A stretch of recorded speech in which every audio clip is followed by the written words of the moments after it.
एक औरत जो मेरी बीवी है वो 25 साल से 24 आवर्स यानी 24 घंटा मेरे इर्द गिर्द रहती है। वो मेरे साथ रहती है, मेरे साथ उठती है, बैठती है, सोती है, जागती है। मेरी बीबी 24 घंटा मेरे आस पास रहती है। लेकिन मौलाना साहब मैंने आज तक अपनी बीवी का चेहरा तक नहीं देख सका। मैं आज तक अपनी बीबी को ना देख सका कि मेरी बीबी दिखती कैसी है। मौलाना साहब, मौलाना तनवीर साहब, आप इस आंख के बारे में पूछ रहे हैं। यह आंख कितनी बड़ी अल्लाह की नियामत है, मैं आपको कैसे समझाऊं। बल्कि आप इस बात से समझ जाइए कि आज मेरे भी छोटे छोटे बच्चे हैं। हर बाप को अपनी औलाद से मोहब्बत होती है, हर बाप अपनी औलाद का चेहरा देखना चाहता है। लेकिन मौलाना साहब आज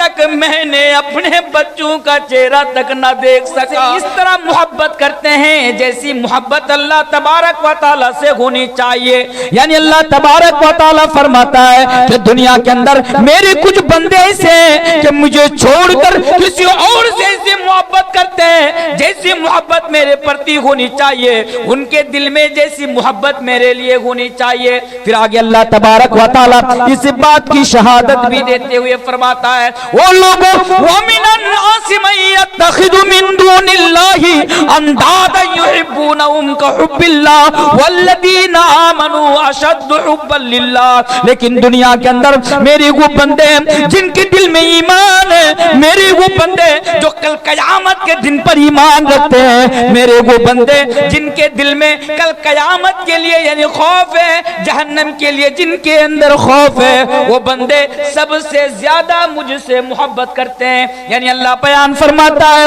वल्लदीना आमनू अशद्दु हुब्बन लिल्लाह कि एक मोमिन दुनिया के अंदर सबसे ज्यादा वो अल्लाह से मोहब्बत करता है। बात समझ में आ रही होंगी आप लोगों को। एक मुसलमान को, एक मोमिन को सबसे ज्यादा दुनिया के अंदर अल्लाह तबारक व तआला से मोहब्बत करनी चाहिए। अब दूसरे नंबर पर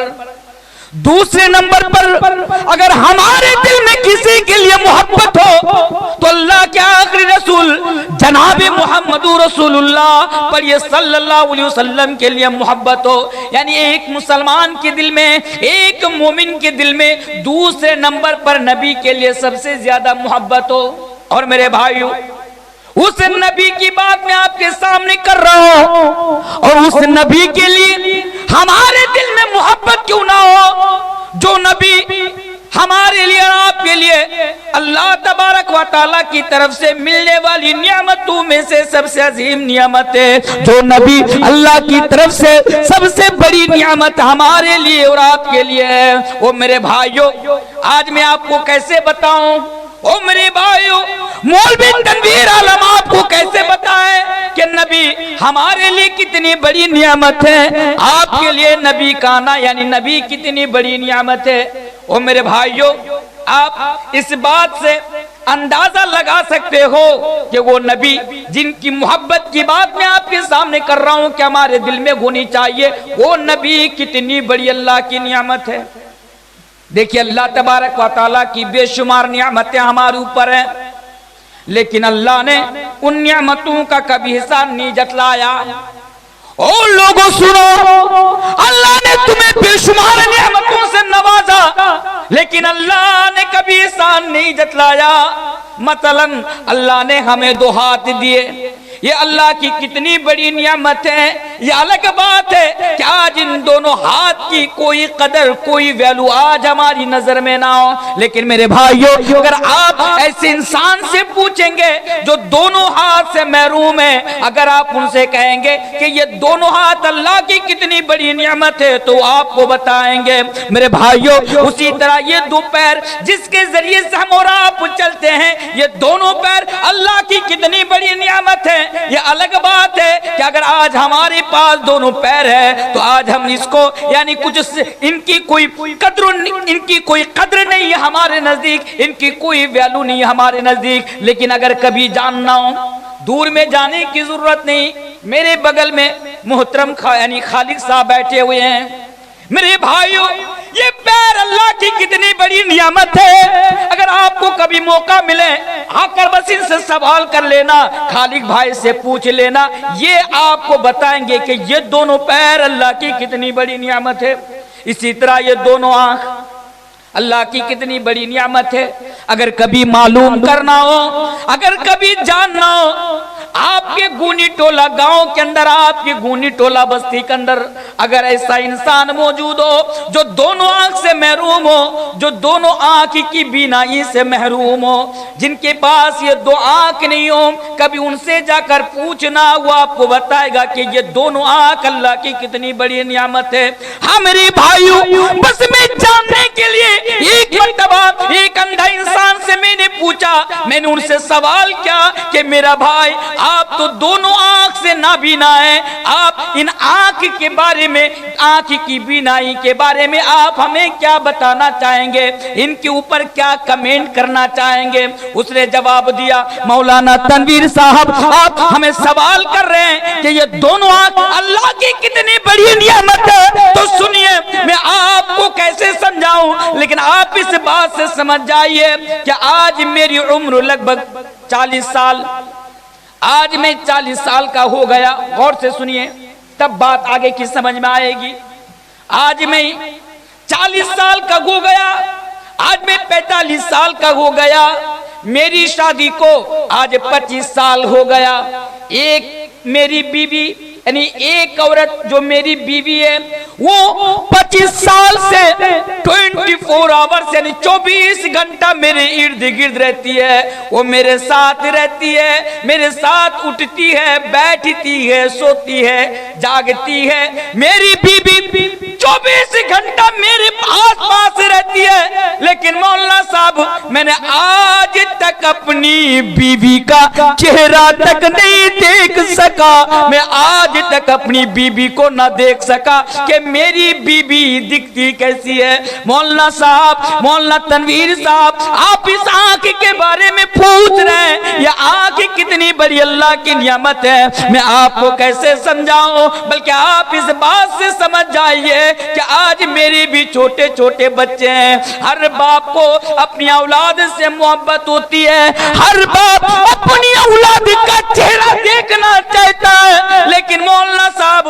आज तक मैंने अपने बच्चों का चेहरा तक ना देख सका। मैं अपने बच्चों को गोद में लेता हूँ, मैं अपने बच्चों को सीने में दबा कर रात को सोता हूँ, लेकिन आज तक मैंने अपने बच्चों का चेहरा तक नहीं देख सका कि मेरे बच्चे का चेहरा कैसा है। वो मेरे भाइयों, वो गुनी टोला के लोगों, बस मैं आपसे ये समझाना चाहता हूँ कि इतनी बड़ी नियामत अल्लाह ने हमें दी, उसके बावजूद भी कभी एहसान नहीं जतलाया। अल्लाह कुरान में बयान फरमाता है, व इन तउद्दू नियामत अल्लाह ला तुसूहा। ओ लोगों, अगर तुम लोग अल्लाह की नियामतों को शुमार करना चाहोगे, अगर अल्लाह की नियामतों को गिनना चाहोगे, तो तुम लोग शुमार नहीं कर सकोगे, तुम लोग गिन नहीं सकोगे, बेशुमार। यार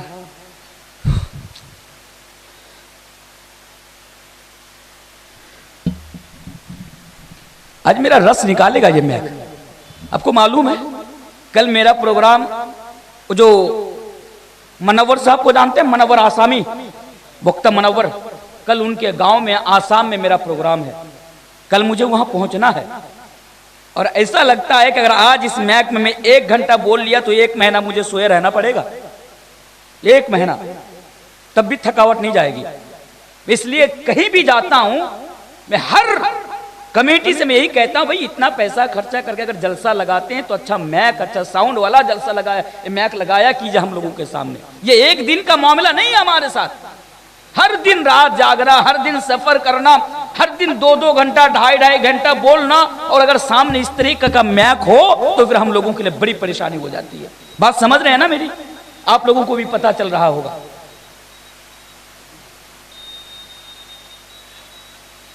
तो जो बोल रहा था कि अल्लाह की बेशुमार नियामतें हमारे ऊपर है, लेकिन अल्लाह तबारक व तआला ने कभी एहसान नहीं जतलाया।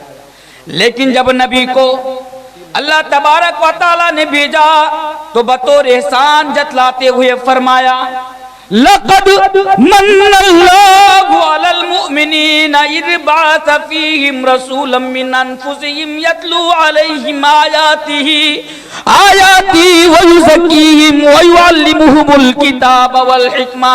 ओ लोगों सुनो, अल्लाह फरमाता है लक़द मन्नल्लाहु अलल मुमिनीन, मैंने मोमिनों के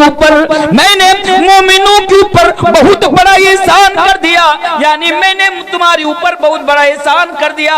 ये कौन कह रहा है? अल्लाह तबारक व तआला कह रहा है कि मैंने तुम्ही में से तुम्हारे अंदर मैंने रसूल को भेजा, यानी जनाबे मोहम्मद रसूलुल्लाह सल्लल्लाहु अलैहि वसल्लम को भेजा। तो हमें यह पता चला कि नबी का आना हमारे लिए और आपके लिए बहुत बड़ी नियामत है। अब उस नबी के लिए हमारे दिल में पहली चीज, पहले नंबर पर अगर मोहब्बत हो तो अल्लाह के लिए, दूसरे नंबर पर मोहब्बत हो तो रसूल के लिए। लेकिन हाँ, मोहब्बत का दावा सब करते, लेकिन आज इंशाअल्लाह मैं साबित करके जाऊंगा आज आप लोगों के सामने कि मोहब्बत के रसूल का तकाजा क्या है। इंशाअल्लाह आज बता कर जाऊंगा आप लोगों के सामने। चलिए आगे बढ़िए, दो हदीस में आपके सामने रखता हूं, इससे आप आइडिया लगाइए कि एक मुसलमान के दिल में नबी के लिए कितनी मोहब्बत होनी चाहिए। आप उन लोगों ने हजरत उमर फारूक का नाम सुना होगा। हजरत उमर फारूक के बारे में नाम सुने हैं? कौन है हजरत उमर फारूक? हमारी तरह और आपकी तरह गुटखा खाने वाला मुसलमान तो ना था। वो लोगों, हजरत उमर कौन थे? हजरत उमर हमारी तरह और आपकी तरह बीड़ी पीने वाला मुसलमान तो ना था। हजरत उमर कौन थे? वो उमर वो सहाबी रसूल हैं, अल्लाह के नबी के सहाबा हैं। वो उमर के जिनके बारे में नबी ने बयान फरमाया था कि मेरे बाद कोई नबी नहीं आएगा, मेरे बाद कोई रसूल नहीं आएगा। अगर अल्लाह किसी को मेरे बाद नबी बनाता या रसूल बनाता तो हजरत उमर को बनाता। मैं उस उमर की बात आपके सामने कहकर जा रहा हूं। ओ लोगों, अल्लाह के प्यारे हबीब, सही हदीस है, अल्लाह के प्यारे नबी हजरत उमर का हाथ पकड़े हुए हैं। हजरत उमर का हाथ अल्लाह के नबी पकड़े हुए हैं। हजरत उमर अल्लाह के नबी से कह रहे हैं कि अल्लाह के नबी, मैं दुनिया के अंदर मैं आपसे सबसे ज्यादा मोहब्बत करता हूँ, यानी मेरे दिल में आपके लिए सबसे बढ़कर मोहब्बत है, लेकिन मैं अपनी जान से ज्यादा आपसे मोहब्बत नहीं करता। कौन? हजरत उमर कह रहे हैं कि मैं आपसे बेइंतहा मोहब्बत करता हूं, लेकिन मैं अपनी जान से ज्यादा आपसे मोहब्बत नहीं करता। अल्लाह के नबी ने बयान फरमाया, ऐ उमर, अगर तुम मुझे अपनी जान से ज्यादा मोहब्बत नहीं करते हो तो तुम्हारा ईमान इनकम्प्लीट है, तुम्हारा ईमान आधा अधूरा है, यानी तुम्हारा ईमान कंप्लीट नहीं हुआ है, मुकम्मल नहीं हुआ है। बस इतना सुनना था। हजरत उमर ने कहा उठा, या रसूल अल्लाह, अल्लाह के रसूल, अब तो उमर आपको अपनी जान से भी ज्यादा मोहब्बत करता है। तब अल्लाह के नबी ने जाकर फरमाया, अल्लाना या उमर, क्या ऐ उमर, अब जाकर तुम्हारा ईमान मुकम्मल हुआ है, अब जाकर तुम्हारा ईमान परिपूर्ण हुआ है। वो लोगों, आओ और एक हदीस में आपके सामने पढ़ देता हूँ। जो हदीस मैं आपके सामने पढ़ने वाला हूँ, इस हदीस को इमाम मुस्लिम ने भी अपनी सही के अंदर लाया, इमाम बुखारी ने भी इसको अपनी सही के अंदर लाया। वो हदीस क्या है? अल्लाह के नबी बयान फरमाते हैं, ला युमिनु अहदुकुम हत्ता अकूना हब्बा इलैहि मिन वालिदिही व वलदिही वन्नास अजमाइन। जो लोगों, अल्लाह के नबी खुद बयान फरमाते हैं कि तुम में से कोई शख्स उस वक्त तक मोमिन नहीं हो सकता, तुम में से कोई शख्स उस वक्त तक मुसलमान नहीं हो सकता जब तक कि तुम सबसे ज्यादा नबी से मोहब्बत ना करने लगो। तुम सबसे ज्यादा जब तक नबी से मोहब्बत ना करने लगो तुम मुसलमान नहीं हो सकते हो, तुम मोमिन नहीं हो सकते हो। चलिए आइए, मैं बात बहुत जल्दी खत्म करूंगा। वो आयत करीमा की तरफ मैं आपको लेकर आना चाहता हूं। कौन आयत? जो मैंने शुरू में आपके सामने पढ़ी। बस इस आयत को समझ लीजिए, मैं अपनी बात खत्म कर दूंगा इंशाअल्लाह ताला।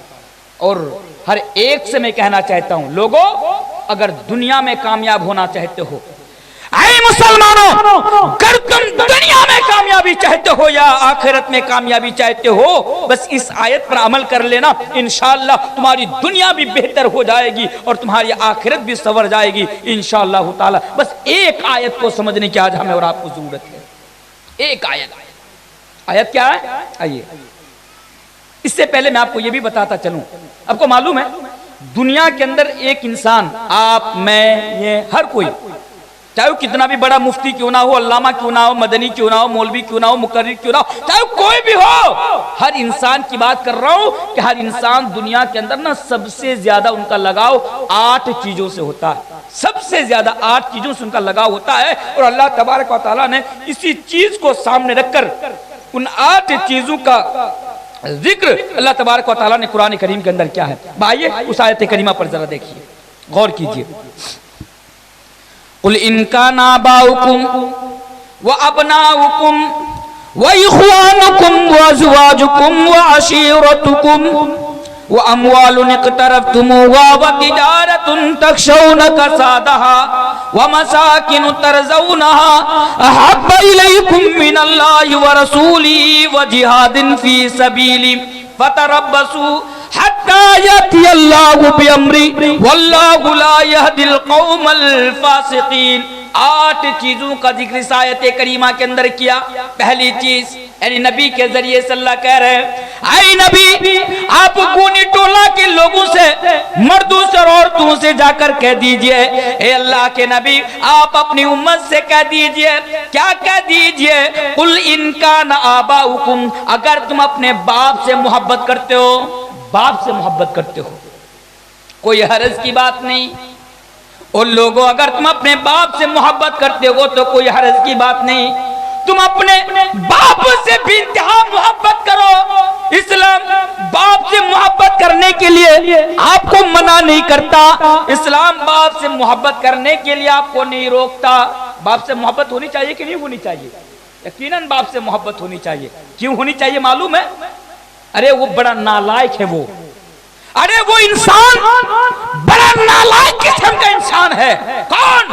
जो अपने बाप के साथ बदसलूकी करता है, जो अपने बाप की बेहुरमती करता है, जो अपने बाप की नाफरमानी करता है, जो अपने बाप को दुख पहुंचाता है, वो इंसान बड़ा नालायक किस्म का इंसान है, बड़ा नालायक किस्म का इंसान है। अच्छा बाप मैं क्यों बता रहा हूं आपको, जब इस आयत की तशरीह में आपके सामने करूंगा तब आपको जाकर मालूम चलेगा। बाप से मोहब्बत हो, एक वाकया ना मुझे याद आ गया, जब मैं दिल्ली में पढ़ता था, बाप के बारे में जब बात आई तो एक वाकया भी याद आया। जब मैं दिल्ली जामिया में पढ़ता था, आज से लगभग 6 या 7 साल पहले की मैं बात कर रहा हूं, हर दिन रात के वक्त में हम लोग खाना खाते और खाना खाने के बाद हम लोग घूमने के लिए निकलते, हर दिन रात को। एक दिन की बात है, जामा मस्जिद की तरफ ज्यादातर हम लोग घूमने के लिए जाते थे। एक दिन की बात है, लगभग रात के 10 या 10:30 बजे आफ्टर डिनर, यानी खाना खाने के बाद, डिनर करने के बाद, मैं और उत्तर प्रदेश का और 2 मेरा फ्रेंड था, वो दोनों और मैं तीनों मिलकर जामा मस्जिद की तरफ घूमने के लिए निकले। अब रात को तो जामा मस्जिद बंद हो जाती है, उनका गेट दरवाजा बंद हो जाता है, लेकिन उन सीढ़ियों की तरफ, यानी जहां पर छोटी छोटी दुकानें लगती है, जो लोग गए होंगे दिल्ली मालूम होगा, खाली साहब दिल्ली गए होंगे मालूम होगा,